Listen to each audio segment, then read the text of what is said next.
Predsednik Sirije je zelo zadovoljen.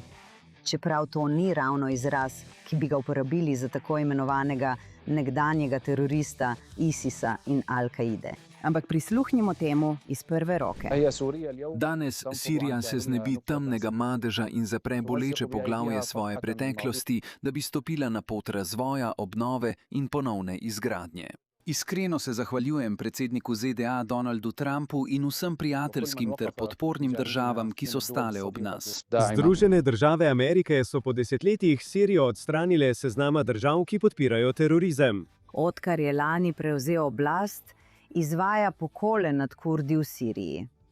Je morilec, množični morilec. Predsednik Trump ga je označil za mladega, privlačnega voditelja. Opisal ga je kot trdega človeka za tako nevarno regijo. Z drugimi besedami, mislim, da se je predsednik z njim že dvakrat srečal. Enkrat v Beli hiši in prej v Savdski Arabiji.